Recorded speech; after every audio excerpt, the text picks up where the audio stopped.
are 2 amudim away from the end of Maseches Pesachim. We are on Daf Kuf Chaf Aleph Amud Aleph, but we are starting from the sugya 3 lines from the bottom of Kuf Chaf Amud Beis.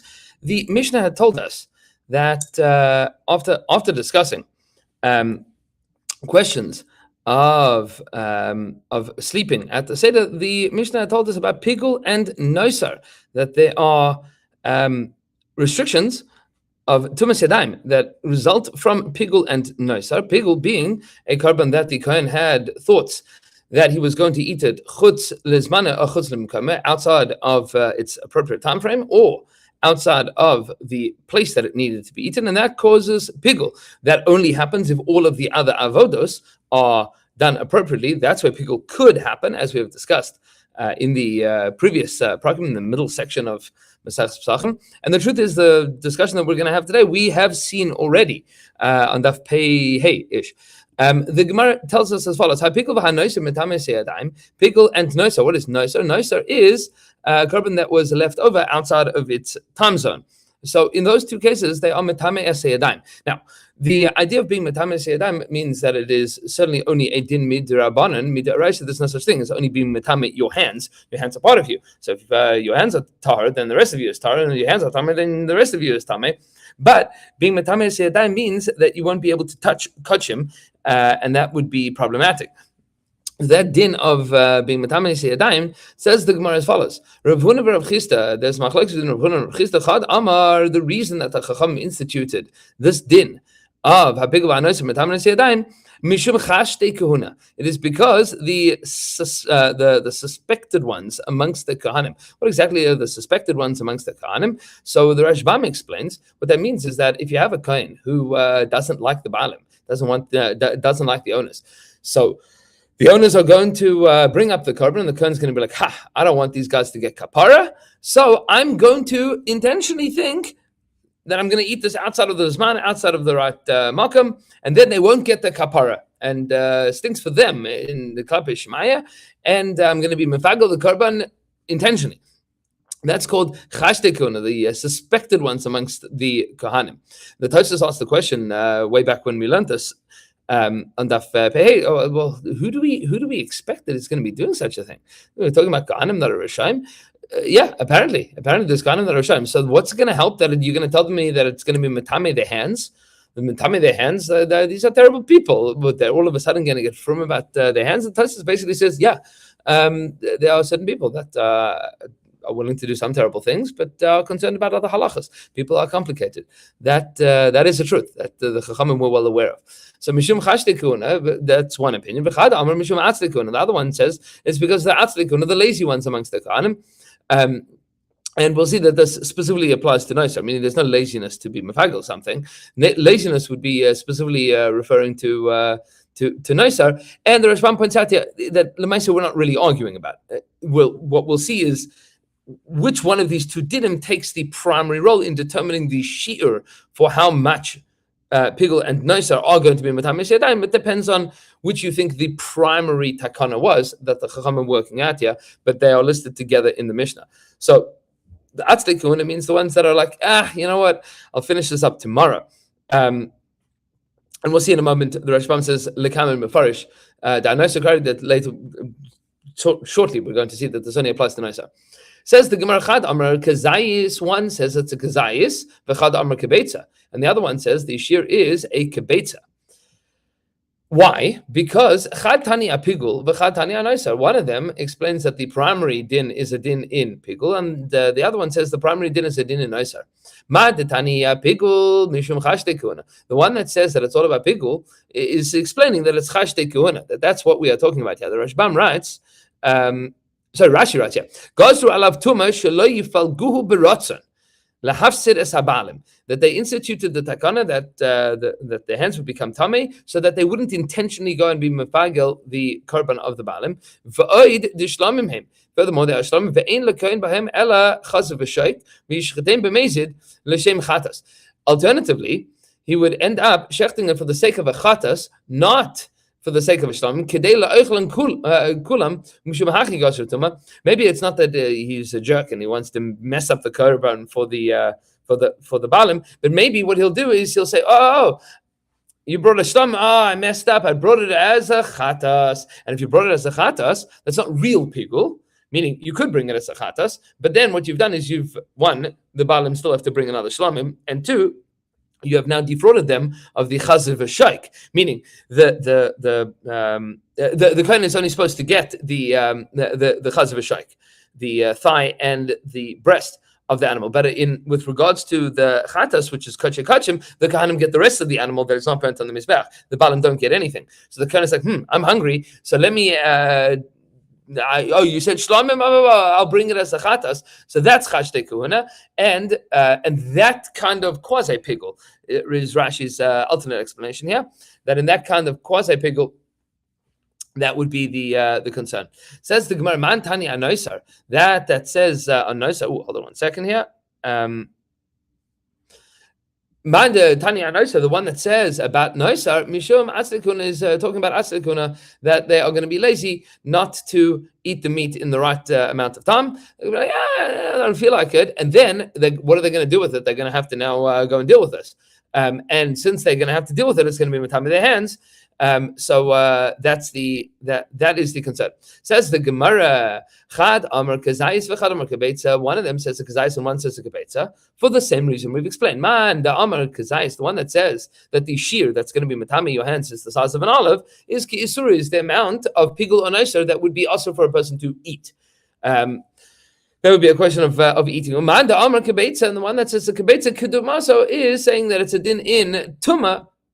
It's a din in Tumah, and therefore we are going to set it as an issur of Tumah, in which case it would be a kibetza. So they all agree to all the basic dinim here, but there are two fundamental disagreements. One is the disagreement is the primary din a din of pigul or a din of naisar, and the other one was kind of rolled along with it, but it seems to be that is the same. But the real machlokas is whether the Chachamim instituted about pigul, if they instituted this din of pigul and naisar with regards to the shir kazais or shir kabetza, which would depend on whether the primary thing that we're talking about is the issur of eating it or the tumah that we are now instituting, because anytime that the Chachamim institute halachas, we've seen this many times over, that anytime that the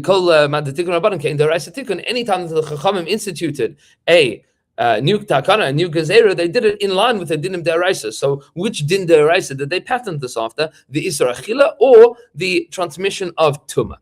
Okay, that is this Gemara. And now we move on to the final Mishnah of Maseches Pesachim. The Mishnah says as follows. Birkas HaPesach. If a person made a bracha over their korban Pesach, they made the bracha. What bracha do you make on a korban Pesach? So you make a Birkas HaMitzvah, like all mitzvahs. Al Achilas Pesach. That would be the bracha. If you did such a thing, Patar es shel zevach, then you have exempted yourself from the zevach, from the chagiga. You don't need to make an additional bracha on the chagiga. Berach al shel zevach, but if you made the bracha on the chagiga, loy pater es shel pesach, you have not exempted yourself from making a bracha on the pesach.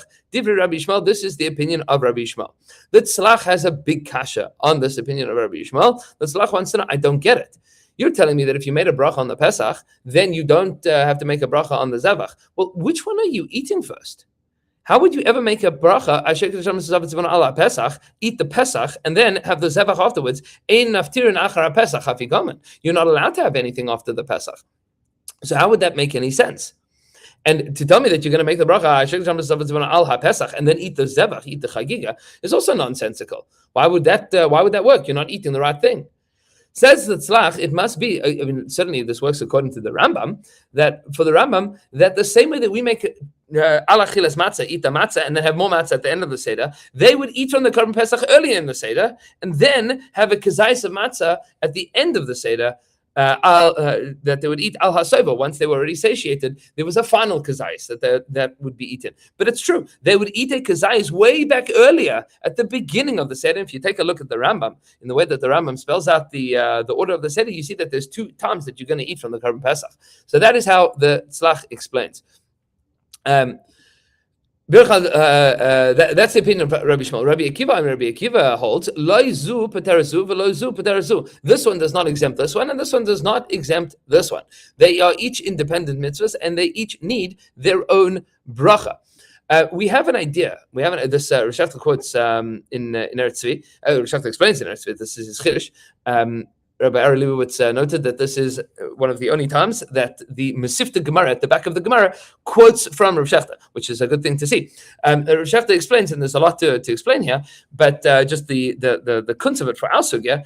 Rav Shechta explains that apparently, according to Rabbi Yishmael, there is a possibility of an ikar and a tafel in mitzvahs, the same way that you have an ikar and a tafel in Birkas Hanenin. So usually we say, if you're having whatever it is, if you're having a hamburger, so you make the hametz lechem and aretz, and that covers the tafel, which is the hot dog, right? So the hot dog, the hamburger, the whatever it is, it covers the meat inside because you made an ikar bracha, so the tafel falls away.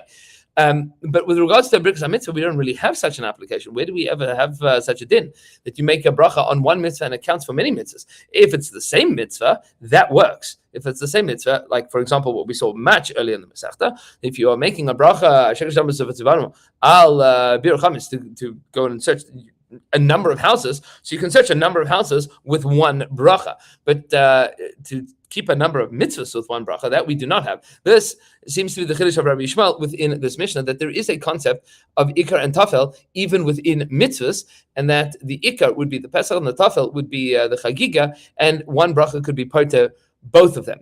Okay. Nevertheless, says the Gemara as follows: where does this machlokes come from? If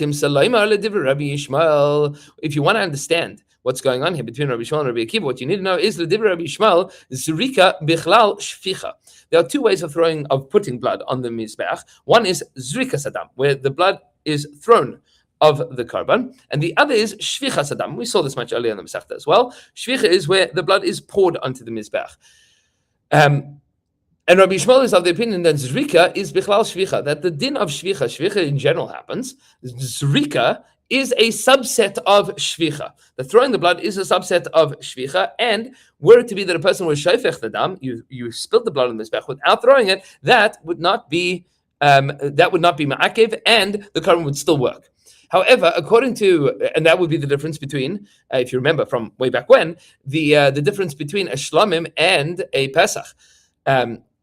That Shlamim and a Pesach are different dinim with regards to Zrika and Shvicha. Zrika is required by a Pesach, and Shvicha by a Shlamim. Says Rabbi Yishmael, but sorry, the other way around. And Zrika is Bichlal Shvicha, and therefore, if you were to make the bracha on the Pesach, it would include the Chagiga as well. So V'loi Shvicha Bichlal Zrika, but not the other way around, and it does not work the other way around. The Gemara then continues and concludes this discussion. Divrei Rabbi Akiva, according to Rabbi Akiva, lo shvicha bichlal zrika, v'lo zrika bichlal shvicha.